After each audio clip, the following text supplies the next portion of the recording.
Think Positive!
Magluluto tayo ng ulam natin, tanghalian.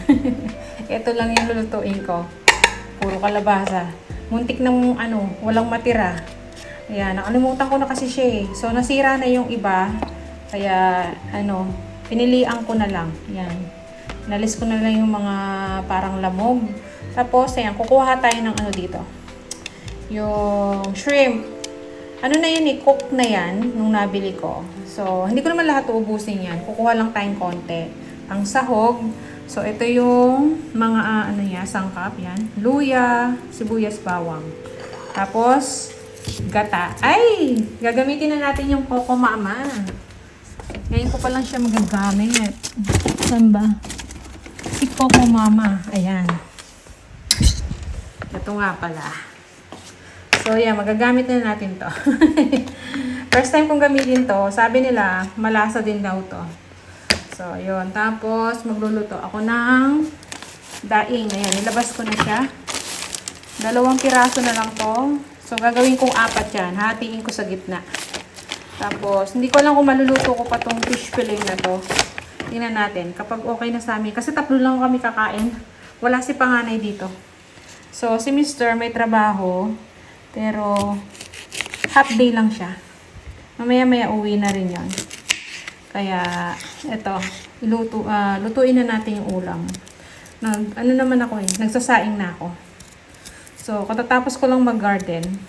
Alam niyo naman, kapag umaga, yan yung aking routine. silipin yung mga garden, ayusin, yung mga tanim ko. May mga inaalagaan tayo, yung mga punla natin. So, ito, gigisa lang natin tong ating ginataang kalabasa. Kalabasa lang lagay natin. Lalagyan ko sana nung talbos ng kamote. Hindi na lang, saka ko na lang kukunin yun. Paramihin ko muna. Tsaka gusto ko kasi, kainin ko ng yun. Yung parang in-steam ba. Blanch yun. Yung ating talbos ng kamote. Pinaparami pa natin. Although na siya eh. Medyo dumadami na, makapal na. 2 beses pa lang akong kumuha dun. Yan. Siya nga pala, pag magigisa ako nito, maglalagay tayo ng shrimp paste, yung bagoong. Meron ako dyan. Lagyan natin ng konti. Na ilang na lang makaka-harvest ng talong. Ayan, kahit ilang piraso lang 'yon. May bunga na siya. Ay, may bunga na, 'di ba? Ayan. Tapos yung sili natin, dami ng bunga, yung siling panigang. Nagulat nga ako, ang dami niyang bulaklak tsaka bunga ngayon. So, ayan, tapusin lang natin 'tong paghihiwa, tapos lutuin natin mamaya. So, ayan na yung ating mga lulutuin. Ito na yung mga sangkap natin doon sa ating ginataang kalabasa. Ito pala, maglagay tayo ng shrimp cube para mas malasa. Tapos, lagay ako ng konting sili. Ay, ito lang yung bagoong ko rito. Yung, nakagisa na ba? So, yan lang. Maglalagay lang tayong konti. Tapos, ito yung fish fillet. Kasi, tinignan ko to, konti lang siya. Sa amin lang ni Mr. to. Ito kay Bunso. So, gumawa na lang ako ng sariling breading mix. Ayan, harina. Nilagyan ko ng mga pampalasa. Yung makikita nyo yung orange yan na parang mapula-pula. Ano yan? Ano bang tawag dito? Annatto powder. Ayan. Yung atsuete ba? Para pag naluto yung ating fish fillet, maganda-ganda yung kulay niya. Hindi siya maputla. So, nilagyan ko lang ng paminta, garlic powder, konting salt. Tapos may nakita pa pala akong dyan, konting seasoning. Ayan, nilagyan ko siya. So, tayo na lang gumawa ng breading mix kasi wala na akong panghalo. Yung yung instant. So, tayo na lang. At least matitikman ko pa to kung maalat siya o hindi. Diba? So, may mix-mix lang natin. Tapos, magluluto na tayo.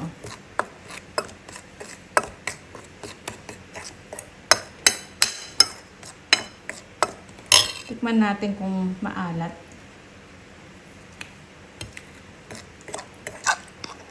Okay na siya. Huwag na natin dagdagan ng asin para hindi na masyadong maalat. So, ayan. Lalagay lang natin dito yung Ito. Gaganyanin lang natin. Ano ba yan? Sumama. Yan. Kukot lang natin ng ganyan. Diba? Tapos, dapat pala may itlog. Kuha tayo ng itlog.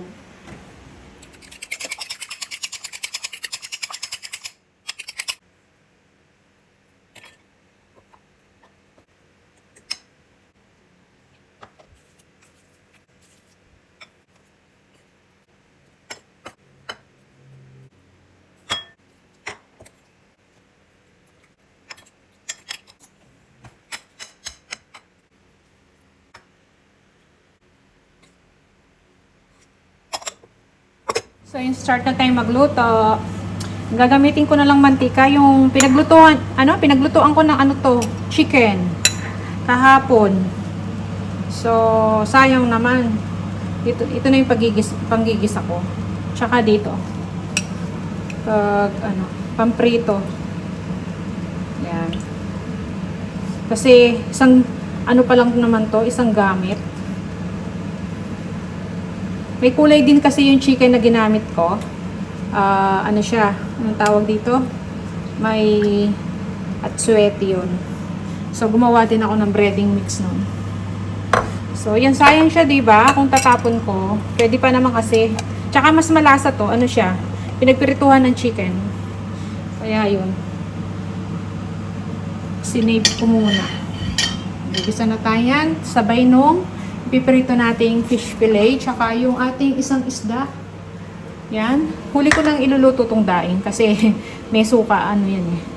So, fish fillet muna. Tapos dito naman magigisa tayo.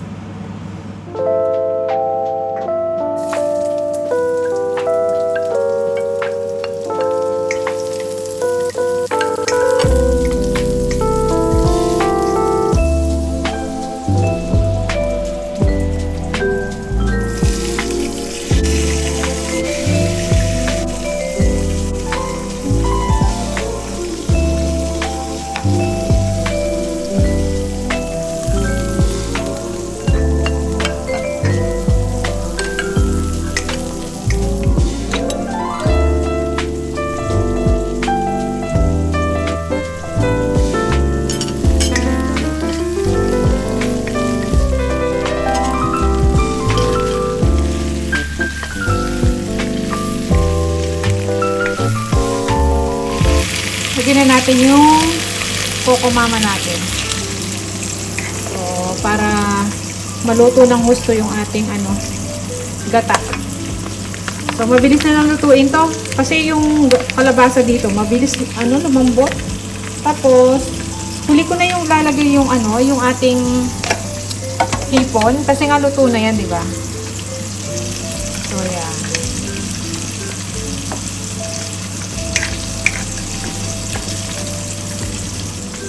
Lagay ko na rin to. Kalahati muna, baka masyado ng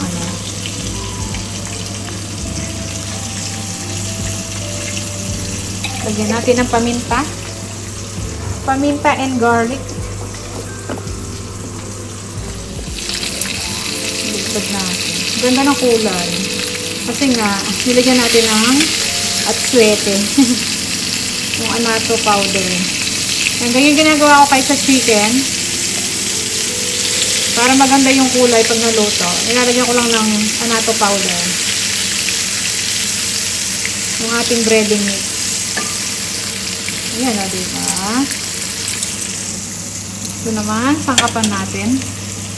Para magkalasa na.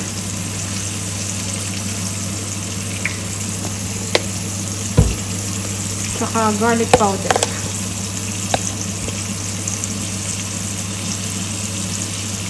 Mamaya natin titikman kung maglalagay pa tayo ng asin or patis.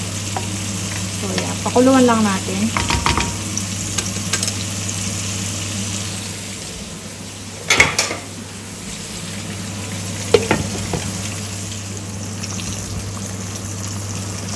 So, haluin ko lang. Yan. Tama-tama lang sa amin ni Mr. To. Kami lang kasi kakain ni Mr. eh. Yan. Kaya kalabasa na lang yung nilagay ko.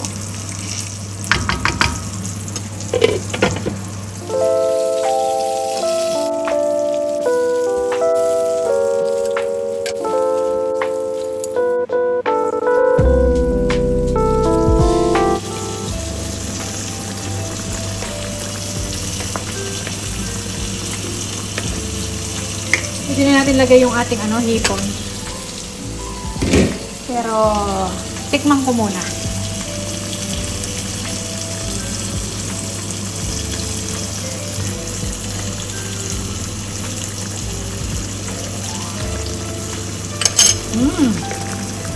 Sarap nga nung gata ah. So yung alat niya okay na. Hindi ko na ilalagay yung kalahating shrimp cube. Lagay na lang natin yung sili. Sili, ayan. Tapos, lagay na tayo ng hipon. Kamayin ko na ha, malinis naman yung kamay ko. Ayan.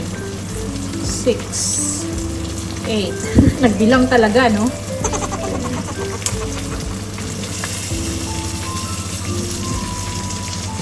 Ayan, pwede na yun. Tapos may tira pa tayo, oh. Sa ibang naman yung luto. O, diba? Ayan o. Malambot lang yung yung kalabasa natin. Madali lang talaga lumambot yung kalabasa rito. Yun namang shrimp para hindi ma-overcook. So, yan. Pakuluan pa natin. Okay na yung lasa. Ito na yung ating fish fillet. Ito namang daing ang luluto natin. So, galis ko na yung mantika. Naglagay ako ulit ng bago.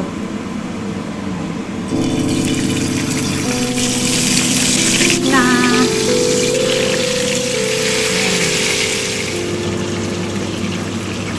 so, yan. Luto na to. Yan malambot na yung kalabasa. Yan. Saka yung gata natin talagang kulong-kulo. So, kung gusto nyo pang medyo mabawasan ng sabaw, pakuluan nyo ng pakuluan. Ako okay na to para may pang sabaw kami sa kanin. Yan. Yan malambot na yung kalabasa natin. Sarap yan. So, yan ating ginataang kalabasa. Na may konting shrimp.